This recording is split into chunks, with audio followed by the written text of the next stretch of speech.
2021开始，中阶系列机种邦尼会以重点功能以及提供实测数据为主。那我们就废话不多说，直接来看 Galaxy A325G 的实测吧。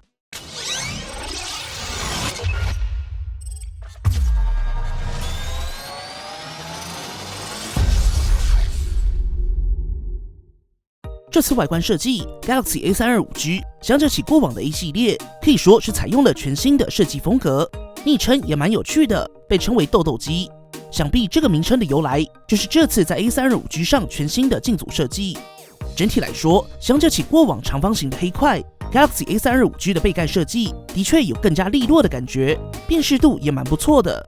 把近几代 A 系列的设计排开，大家比较喜欢哪一种呢？底下留言告诉邦尼吧。而在选色上，这次的名称真的太有趣了，一定要念出来给大家听。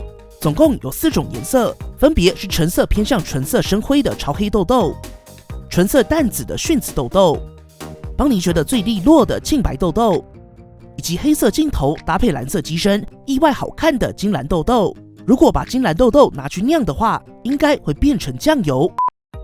而在机身配置上 ，Galaxy A325G 卡槽配置在左侧，有双 SIM 或单 SIM 加 microSD 的3选2设计，按钮集中在右侧，分别是音量键以及实体指纹结合电源按钮。顶部有麦克风，底部则是有先进的 3.5mm 耳机接孔、Type-C 接孔以及单喇叭。盒装部分一样随附了快充组以及一个透明保护套。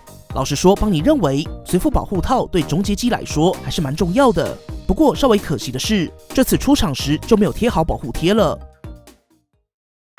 接着看到影音娱乐部分 ，Galaxy A325G 采用了一块 HD Plus 的 TFT 萤幕。既然看到是 LCD 的萤幕，想当然就伴随着几个特点。首先是无法采用光学萤幕下指纹辨识，所以 A325G 搭载侧边实体指纹辨识。此外 ，LCD 在边框上也无法收得极窄，所以可以看到 A325G 的上巴跟下巴都比较粗。如果是以显示效果来看 ，HD Plus 的 LCD 在画面上相较起 OLED 会更锐利一些，在文字边缘也比较不容易发虚。不过如果是已经习惯 Full HD 的朋友，应该还是能够轻易看出两者差异，可视角上也会低一些。最后看到显色 ，Galaxy A325G 的这块 TFT 在显色上会是小惊喜的地方。相较起过往各家的中阶机种 ，LCD 常常出现明显偏冷的问题。A325G 的这块萤幕在调教上还算是可以，也适合那些对 PWM 比较敏感的使用者，但还是期待后续中阶入门能上 Full HD。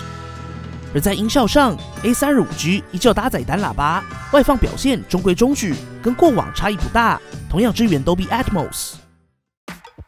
而在性能测试，邦尼手上的 A325G 搭载联发科的天玑720，搭配6GB RAM 以及28GB ROM。跑分测试可以参考以下表格。以同级来看，天玑720表现中规中矩，在实际体验上，传说对决顺跑没什么太大问题。而 PUBG-M 画质最高，可以开到高清高帧率。以下邦尼也直接提供实测结果。在室温大约26度下，测试 PUBG-M 30分高清高帧率 ，A325G 平均帧率达到29.7帧，整体帧数波动也比较稳定，基本可以视为30帧顺跑。正面温度最高约33度，背面最高约36度，并没有明显发热。同时，邦尼也实测 4K 30fps 连续录影1个小时没有问题。而在续航力部分 ，Galaxy A 系列在电量上一直都是前段班表现，搭载了一块5000毫安时电池，在邦尼的续航力测试中拿下了20小时又4分钟，是目前邦尼资料库同级中的最佳纪录。除了受益于5000毫安时大电池、720p 的萤幕，搭配上天玑720，会是这次续航表现不错的原因之一。对，真的没想到有一天 MTK 的 SoC 在续航上也能拿下1分。虽然说天玑720也不太可能造反。充电部分 ，Galaxy A325G 支援15瓦快充，1个小时充满52%，完整充满花费了2小时17分，速度并不算快，但考量到使用的是5000毫安时，足够1天1充也还可以。生物安全辨识上 ，Galaxy A325G 采用实体指纹辨识，可以在萤幕关闭的状态下直接靠上解锁。以下也提供萤幕关闭跟开启的解锁测试。当然，作为侧边指纹辨识的机种，一样推荐大家设定右手大拇指、右手食指、以及左手中指或食指就可以覆盖左右手的使用情境。也可以在设定中开启指纹感应器手势，就可以直接滑动指纹辨识器，开启顶部通知选单。而在通讯上 ，Galaxy A32 5G 当然支援 5G， 在频段上可以参考画面。比较可惜的是 ，Galaxy A32 5G 虽然有 NFC， 不过不支援 Samsung Pay。系统部分有个小惊喜 ，Galaxy A32 5G 在出厂时就已经预载 Android 11，搭配 One UI 3.1。值得一提的是，主画面的左侧选单也不再锁定 Samsung Daily， 现在可以自由切换成 Google 探索的资讯卡。当然 ，A32 5G 也支援三星自家生态的其他装置接续通话。当有来电时，只要手机跟平板都连上网，不论距离有多远都能接听来电。相簿也支援了同步至 OneDrive， 相片可以自动在 Galaxy 装置的相簿间进行同步。最后，如果你同时有多台 Galaxy 装置以及 Galaxy Buds Pro 等耳机，你可以在不同装置间自动切换耳机。简单来说，就是你戴着耳机，不需要特别切换，你在手机上看影片，耳机的声音就会自动切换到手机；在平板上看影片，耳机的声音就会自动切换到平板，你在看谁，声音就在哪里。不过必须注意，两台 Galaxy 装置都必须支援并更新到 One UI 3.1 才可以使用哦。最后来看相机，在 Galaxy A32 5G 上采用了4镜头组合，顶部第一颗是 f2.2 800万画素超广角镜头，下面这一颗是 f1.8 4800万画素主镜头，接着是 f2.4 200万画素景深辅助运算镜头，以及最后一颗 f2.4 500万画素微距镜头。接下来就废话不多说，直接进入日拍样张。整体来说 ，Galaxy A32 5G 上的这颗主镜头，在日拍上以同级来看 ，HDR 依旧是三星比较积极的调教，表现也还算不错。不过超广角镜头的解析力，以同级来看就相对中规中矩。比较值得一提的是，超广角镜头在面对大逆光场景时，整体白平衡稍微偏冷，色彩也会稍微偏红，而主镜头在白平衡上则是稳一些。如果在阴天光线比较不足的场景下，主镜头表现相对稳定，虽然稍微有涂抹感，但在细节保留上也还维持水准。不过超广角镜头在光线不足之下的画质下降比较明显。整体而言，主镜头在日拍上足够日常使用，但超广角镜头还是比较吃光线一些。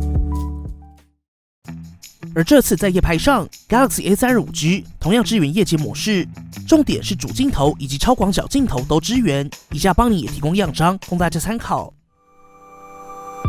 这次 Galaxy A32 5G 的主镜头夜拍还是有小惊喜。开启夜间模式后，可以看到左下角高光抑制表现不错。这个4800万的感光元件，经过历代 A 系列的打磨，在算法上也比较稳定了。不过在细节保留上，就是拍得到大于拍得好啦。超广角部分虽然在夜间模式的高光抑制有所提升，但看到接下来这组样张，夜间模式也是有极限的。在这组样张中，第一眼看上去还算不错，但仔细看，左下亮度较高的白色 LED 看板，在 HDR 上还是受限于硬体。整体来说 ，Galaxy A32 5G 的超广角惊喜是支援夜间模式，在低光下可以尽可能拍出更好的画面，但在极端环境中还是会受限于硬体。而主镜头部分，只要不是在极度低光的环境，这次 Galaxy A32 5G 的主镜头在夜间模式的高光抑制表现非常不错，但跟这个价位带的机种一样，放大后来看，噪点跟涂抹还是比较明显一些。而在录影上 ，Galaxy A32 5G 采用了新版的 App 界面，可以直接透过画面左侧调整解析度及帧数，在使用上还是比较直觉。比较可惜的是 ，A32 5G 不支援 Super Steady 超稳定防守阵，但支援最高 4K 30fps 录影。不过值得一提的是 ，Galaxy A32 5G 在 4K 30fps 之下不支援防守阵，一般使用邦尼还是会建议 Full HD 30fps 是比较稳定的选择。以下邦尼也提供实录片段供大家参考。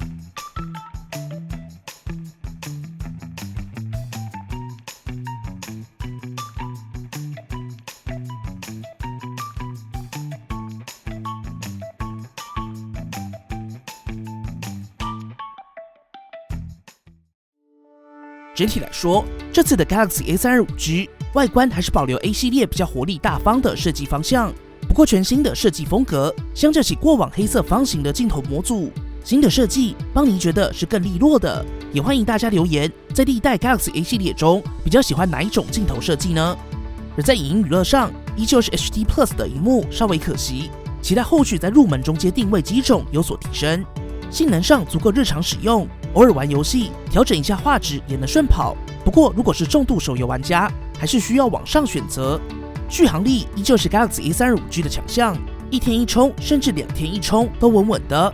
系统上则是预载了新版的 Android 11，搭配 One UI 3.1，不需要再等更新，可以直接支援三星生态中的新功能。好啦，本期节目就先到这里。如果还有任何问题或是帮你没测到的，欢迎底下留言一起讨论。